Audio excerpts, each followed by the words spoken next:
Hey there, everyone. Welcome back to the Great Business Reinvention. My name is Krista Rizzo, and I am your reinvention expert, life coach, and speaker. And I have been helping people for the last several years reinvent themselves, transform their lives, and work on creating businesses and connections that can help them excel and be more productive and more successful in every area of their lives.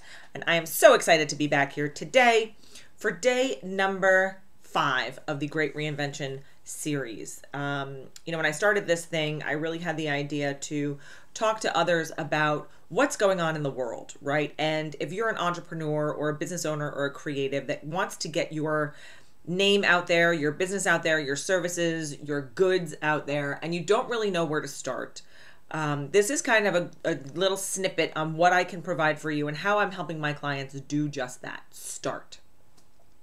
I've had the great pleasure of working with several different clients over the last couple of years, especially in the last 2 years, to help them get visible and start their businesses, whether it's been online, whether it has been in a pop-up situation that we talked about yesterday in our location talk, or whether it has been determining whether or not a full-time brick and mortar situation is going to be right for them.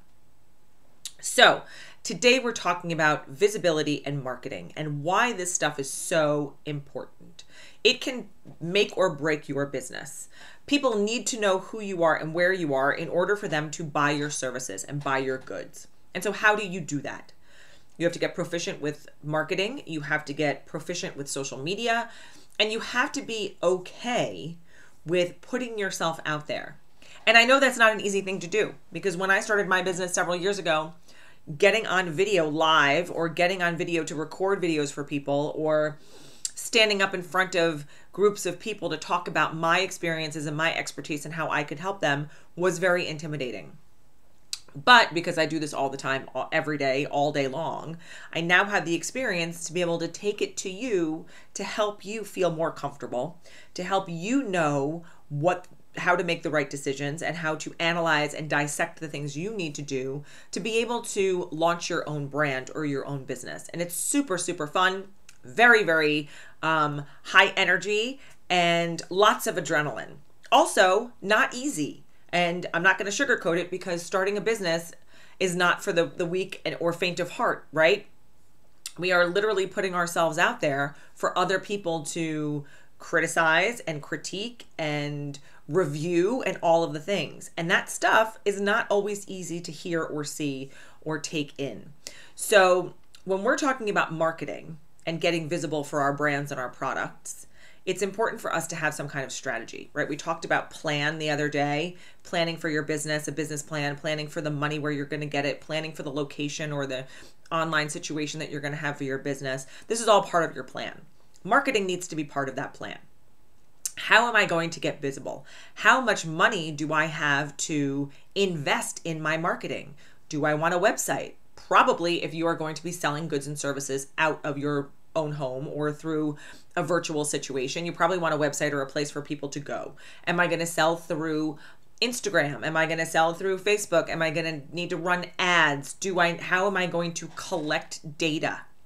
That is one of the single most important things that people forget to do, or they don't have the right systems in place to collect the data from their clients or people who might be interested in knowing more about their services but aren't ready to pull the trigger. I've had people on my email lists for years who have not been clients of mine. And then all of a sudden one day I'll get a random email and say, you know what, Krista, I think I'm ready to work with you. You said something today that really, sparked some interest, and I'm feeling like this, and I'd just love to have a conversation.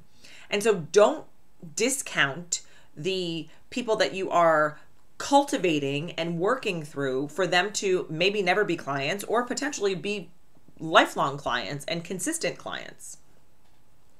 So first you want to look into some kind of communication tool, right? I started with MailChimp, right? It was a really good way to, an inexpensive way to get leads, collect data, and not have to really put a lot of work into it. Once you get more established and you need more information on your clients, you're going to want a different, CRM, customer retention manager. And that's in all online tools. You can use Asana, you can use Kajabi, you can use Constant Contact. There are so many different ones out there, depending on your budget and depending on your needs for your business, researching all of those and trying to figure out which ones are the right ones to do. There are tons of free marketing seminars you can go to. Lots of great marketing information out there on the World Wide Web, where you can, learn how to be a YouTube person, and how am I going to start my channel, and what are the photos that I'm going to need, because you're going to need professional photos of either yourself or yourself with your product or your friends with your product, and trying to figure out the best wording and understanding. And I know tons of copywriters. I have a really great friend who's a wonderful copywriter who's actually helping me with my website Reinvention right now, who has made me look at things from a different angle. And as a business owner, you want as many people as you can, that you trust, to be giving you information with their expertise. And so this is a friend of mine. She actually does this for a living. I reached out to her, and we walked through a whole thing and kind of opened my eyes to things that I never really had thought about, because I'm not sitting in my client's shoes. I'm serving my clients. So who is my client and what do they need the most? And we kind of dissected that and pulled it out, and we are reimagining things for the next chapter of my business. So there's lots of different checks and balances that we need to do when we're doing these things, right? We need to make a list of the places where we want to be visible. We should update our LinkedIn to show people that we are now a business owner, we're a CEO, we're a founder, whatever you want to call yourself, and what your products are. You might want to join forums or join groups on Facebook or any other one of the social media platforms that you can join, TikTok and Instagram and all the places where you can collaborate and connect with like-minded people or with your ideal client. Doing, direct messaging to them, not being spammy, because that's not cool. I am not a spammer. I do not enjoy when I get spam stuff. But creating and cultivating relationships with people who could potentially be collaborators with you, partners with you, somebody who is willing to showcase your product. If you send them some free products and they're going to promote it for you on their social media where they have more followers than you do. Coming up with plans is always a really great idea. Tons of business strategy out there for you. I have tons of business strategy information that I can share with you. So if you are looking to expand or grow or want to continue this conversation, hit me up at KristaRizzo.com and I will help you walk through this plan and create a roadmap with all of these things that we've been talking about over the last several days to make sure that you are on the right track for your business reinvention.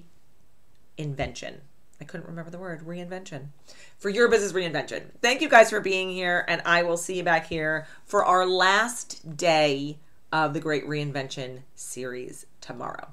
Have a good one.